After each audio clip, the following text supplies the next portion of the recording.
तो देखिए एक्सरसाइज 4.1 का क्वेश्चन से स्टार्ट करते हैं। फर्स्ट क्वेश्चन है एक्सरसाइज 4.1 का। ठीक है, यहाँ लिखिए एक्सरसाइज 4.1। ठीक है, जितना इंफॉर्मेशन पड़ा है उससे बन जाएगा। पहला क्वेश्चन देखो, चेक करना है कि ये क्वाड्रेटिक इक्वेशन है कि नहीं। तो आराम से चेक कर सकते हैं। x+1 का होल स्क्वायर है, 2 × x-3। देख के मत बता देना कि यहाँ स्क्वायर है तो हो गया क्वाड्रेटिक, नहीं, इसको सॉल्व करना होगा। सॉल्व कैसे करते हैं आपको पता है ना, तो इसको सॉल्व करिए। a+b का होल स्क्वायर का फॉर्मूला क्या होता है, a² यानी x का स्क्वायर प्लस b² 1 का स्क्वायर प्लस 2ab 2 × x × 1 है ना, इक्वल्स टू 2 × x कितना होगा 2x - 2 × 3। ये लिख दोगे x² प्लस 1 प्लस 2x। इन दोनों को इधर लेकर आ जाओ। 2x - 6 को RHS में लेकर आते हैं तो यहाँ पे हो जाएगा -2x और ये +6x। कैसे, ये -2x इधर +2x है तो जाएगा तो -2x, इधर -6 है तो इधर जाएगा तो +6 हो जाएगा। अब यहाँ पे देखो ये तो कट गया तो अपने को मिला x² प्लस 7 = 0। अब इसको हम ऐसे तो लिख सकते हैं ना, x² प्लस कुछ नहीं तो 0 × x प्लस 7 = 0 लिख दिया। अब आपको इसको लिखोगे कि 10 it is in the form of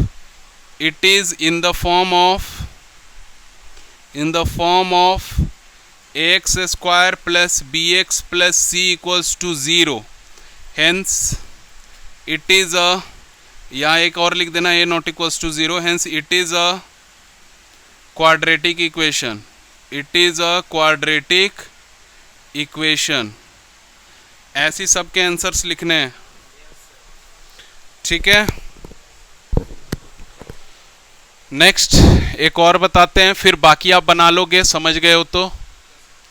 second देखिए, x² - 2x बराबर है -2 × 3 × -x।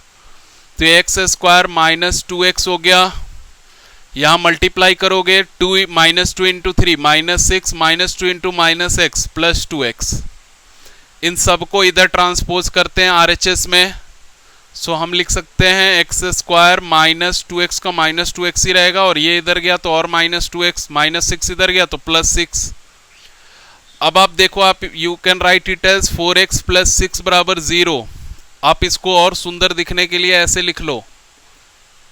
ठीक है, अब ये इस फॉर्म में आ गया तो लिख सकते हो कि 10 it is in the form of x² plus bx plus c = 0, a ≠ = 0। Hence एक भी वर्ड लिखने में कंजूसी किया, नंबर कट जाएगा टेस्ट में। It is a quadratic equation.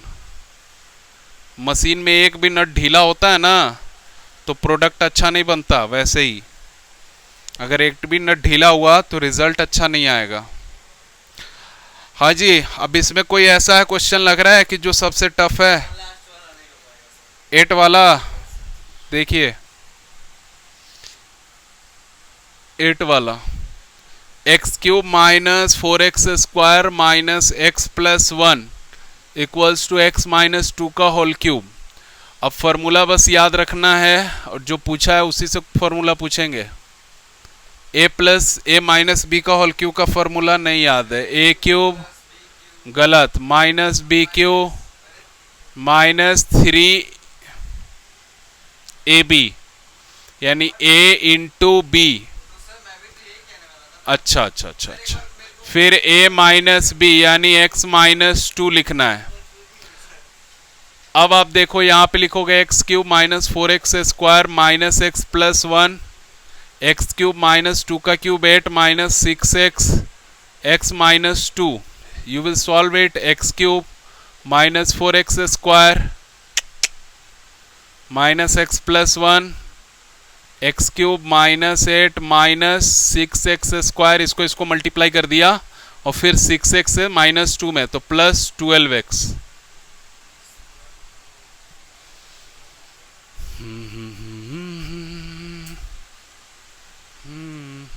अब सबको ट्रांसपोज करो इधर RHS में।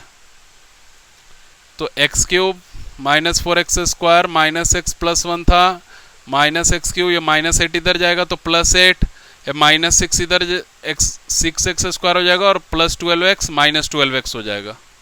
यहाँ से देखो ये कैंसिल हो गए। अब इन दोनों का पेयर बन रहा है, आपस में इनको सॉल्व कर लेते हैं तो 2x² बन जाएगा, इन दोनों का पेयर बन जाएगा यहाँ से, तो माइनस 12x और माइनस एक्स माइनस 13x, 1 और 8 9 हो गया बराबर 0। इसको और सुंदर दिखने के लिए ऐसे लिख लो, माइनस 13 को ब्रैकेट में x प्लस 9 बराबर 0। अब ये आ गया क्वाड्रेटिक फॉर्म में, तो लिखना होगा कि 10 it is in the form of x² plus bx plus c equals to 0, जहाँ पे a 0 नहीं है, ठीक है, hence it is a quadratic equation, quadratic equation इतना लिखना होगा। हाँ नहीं, लेकिन लिख दोगे तो अच्छा से एग्जामिनर को समझ आएगा। नेक्स्ट क्वेश्चन क्या है, और कोई टफ लग रहा है कि सेकंड बताएं? देख लो, बताते हैं सेकंड। तब सेकंड है वर्ड प्रॉब्लम, इसको इसमें x और y की वैल्यू नहीं निकालनी, ठीक है, केवल इक्वेशन बना के रहने देना है। तो सेकंड क्वेश्चन में आते हैं। पहला देखिए इसका, सेकंड का first, area of a rectangular plot is 528। आपको पता है ये रेक्टेंगल है,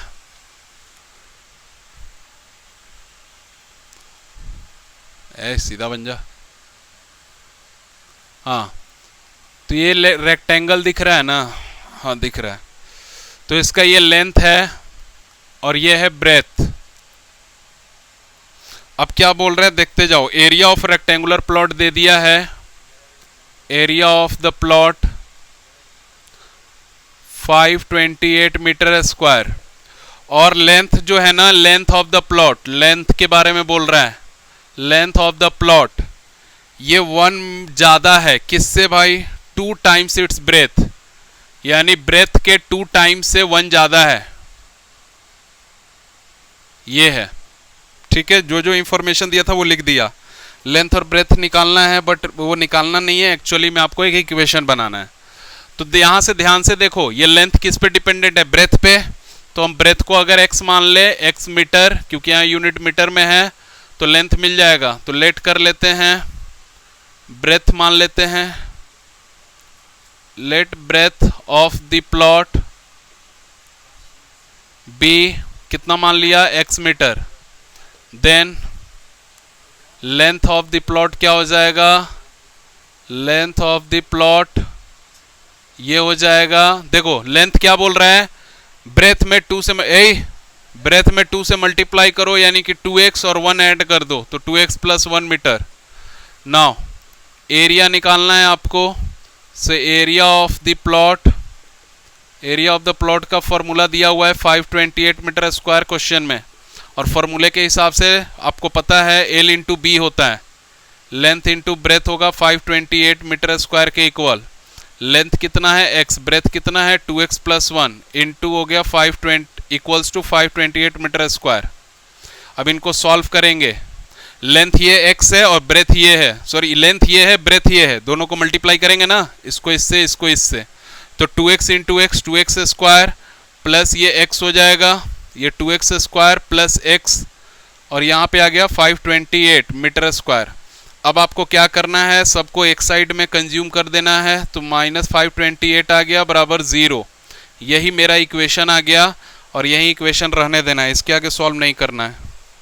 सॉल्व कब करेंगे, जब क्वाड्रेटिक फॉर्मूला पढ़ेंगे तब, अभी नहीं बोला है तो नहीं करेंगे, इतना ही लिखिए।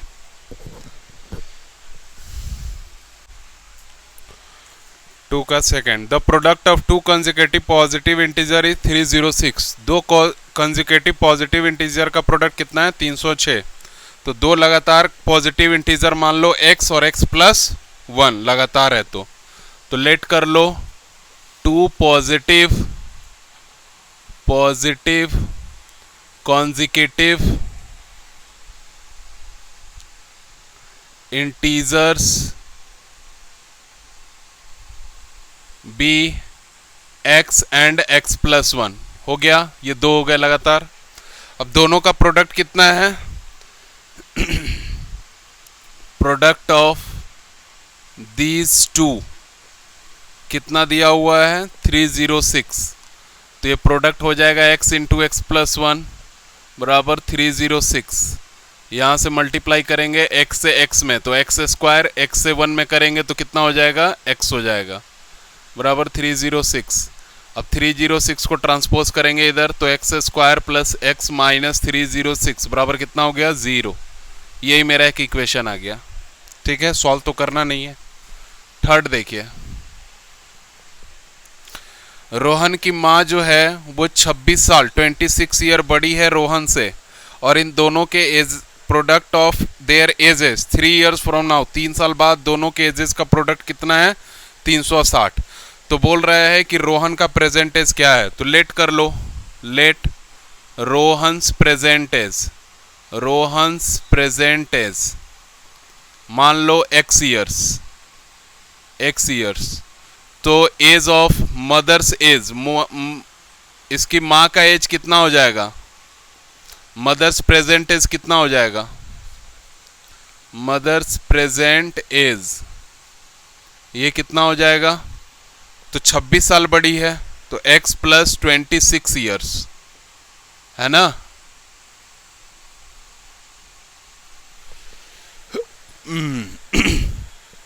तीन साल बाद की कहानी बता रहा है, तो यहां लिखोगे आफ्टर 3 ईयर्स, आफ्टर 3 ईयर्स 3 साल बाद रोहन्स एज क्या हो जाएगा? रोहन्स एज 3 साल बाद रोहन की एज क्या हो जाएगी? x प्लस 3 होगा, है ना। तो इसको लिख दे रहे हैं x प्लस 3 ईयर्स। और मदर्स एज क्या हो जाएगा? मदर्स एज क्या हो जाएगा? तो देखो प्रेजेंट एज x प्लस 26 है, तो रोहन की माँ का एज हो जाएगा x प्लस 26 और प्लस 3। समझ आ रहा है? क्योंकि यहां तक तो ये प्रेजेंट है ना, x प्लस 26, ये तो प्रेजेंट एज है, इसी में 3 जोड़े हैं, तो x प्लस आ जाएगा ये 29 ईयर्स। ठीक है, इतना आ जाएगा। अब इन दोनों के एजेस का प्रोडक्ट दिया हुआ है क्वेश्चन में, कितना है? 360 है। Product of their ages 3 years from now. हाँ, तो प्रोडक्ट ऑफ एजेस लिखेंगे, प्रोडक्ट ऑफ एजेस ये कितना दिया हुआ है according to question? a by Q 360, और यहां पे एज कितना आ रहा है? x प्लस 3 और x प्लस 29, तो इनकी वैल्यू आएगी 360। मल्टीप्लाई करना होगा, x से x में x स्क्वायर, x से 29 में 29x, 3 से x में 3x, 3 से 29 में 7 8 2 3 6 और 2 8। ठीक है, ये 360, इसको इधर भेजेंगे तो x स्क्वायर प्लस इन दोनों को जोड़ दो 32x प्लस 87 माइनस 360 बराबर 0 हो गया। तो यहाँ से आ जाएगा x square plus 32x minus 10 में से 7 गया 3, 5 में से 8 गया 7 और ये 273 आ गया। तो बस यही रहने देना, यही इक्वेशन होगा। एक बार आंसर चेक करते चलना, देख लेना आंसर आ भी रहा है कि नहीं, या हम ही चेक कर लेते हैं।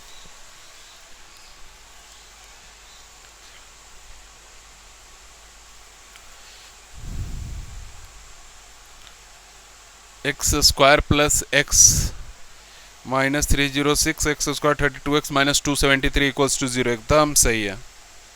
नेक्स्ट आते हैं, नेक्स्ट है, लास्ट है। A train travel a distance of 480 kilometre at a uniform speed. Train जो है 480 किलोमीटर यूनिफॉर्म स्पीड से ट्रेवल कर रहा है ना, और उसके बाद the speed had been 8 kilometre less. अगर स्पीड को 8 किलोमीटर कम कर दें, और it would have taken 3 hour more to cover the same distance. इसको कितना लगेगा? 3 घंटा ज़्यादा लग रहा है कवर करने में। Let the speed of the train, यानी कि speed of the train find out करना है, तो वही लेट कर लेंगे। Let the speed of the train speed of the train कितना मान ले, be x kilometre per hour, इतना मान लिया। ठीक है, अभी क्या क्वेश्चन में बोला जा रहा है कि train travel at 480 uniform if the speed had been 8 kilometre per hour less. अगर स्पीड को घटा दे तो देखो इस स्पीड से हम कितना टाइम ले रहे हैं, तो टाइम निकाल लेते हैं। टाइम टेकन टू कवर कितना किलोमीटर है, 480 किलोमीटर बाय ओरिजिनल स्पीड। तो कितना टाइम लगा इसको कवर करने में ओरिजिनल स्पीड से, तो लिखेंगे डिस्टेंस बाय स्पीड। डिस्टेंस कितना अपना 480, स्पीड कितना है x, तो इतना आवर्स लगेंगे इसको। अब यहाँ पे न्यू स्पीड निकालते हैं, नया स्पीड भी है ना, तो बोल रहा है कि नया स्पीड क्या है, पहले वाले से 8 किलोमीटर कम है। पहला x था, अब 8 कम हो गया, तो इतना किलोमीटर पर आवर। तो अब हम लिखेंगे ये इसके लिए यहाँ पे कि time taken to cover 480 kilometre by new speed, नई स्पीड से। ठीक है, नई स्पीड से कितना टाइम लगेगा, तो डिस्टेंस अपॉन क्या लगेगा, स्पीड। ठीक है, डिस्टेंस 480, स्पीड कितना है x माइनस 8 है, इतना आवर लगेंगे, तो ये टाइम लग गया। अब देखो अकॉर्डिंग टू क्वेश्चन क्या बोला जा रहा है, ATQ। ठीक है कि अच्छा मुझे ये बताओ, ये ओरिजिनल स्पीड से चल रहा था तो 480x इतने टाइम में ट्रेवल किया। ठीक है जी, अरे स्पीड कम कर दिए है ना, और डिस्टेंस वही है, तो स्पीड कम किए तो टाइम ज्यादा लगेगा ना।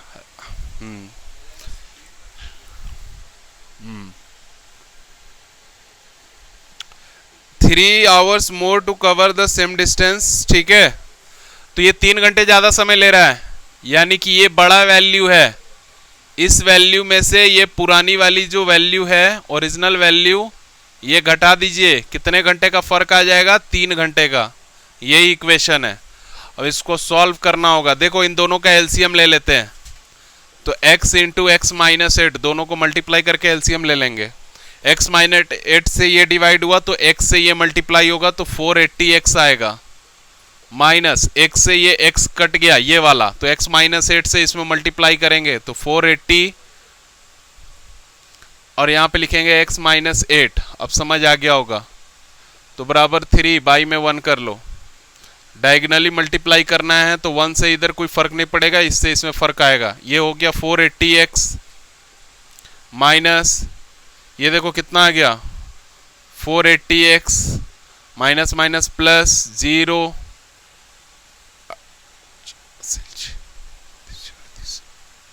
अपॉन ये आ गया एक्स स्क्वायर माइनस 8x बराबर, अच्छा इसको भी इधर ही लिख दे रहे हैं, एक्स स्क्वायर माइनस 8x और इसी में 3 से मल्टीप्लाई करना था। ये देखो सेम है, कट जाएगा, कटेगा ना, तो यहाँ पे आ गया 3840 बराबर x 3x square minus 24x। इसको भी इधर लेकर चलते हैं, तो यहाँ 0 लिख दो, यहाँ लिख दो 3x square minus 24x minus 3840। अब इसी को अच्छा दिखने के लिए अरेंज कर लो, तो यहाँ लिख लो 3x square minus 24x minus 3840 बराबर 0। यही आपका इक्वेशन है।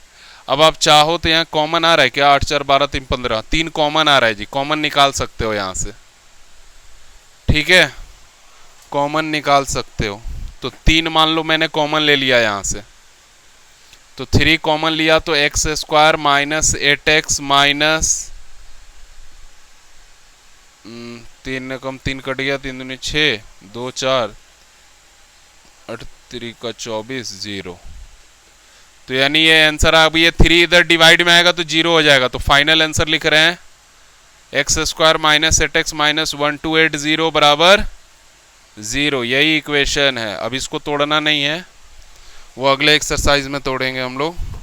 इसको फैक्टराइज करेंगे तब x का वैल्यू मिलेगा और वही मेरा एक्चुअल आंसर होता है। बट क्वेश्चन में बोला है कि बस इससे इक्वेशन बनाने, इनको सॉल्व नहीं करने। तो हमने इक्वेशन बनाया, सॉल्व नहीं किया। चलिए इतना ही है और ये एक्सरसाइज हो गया फिनिश्ड। आप लिख लीजिए, ठीक है।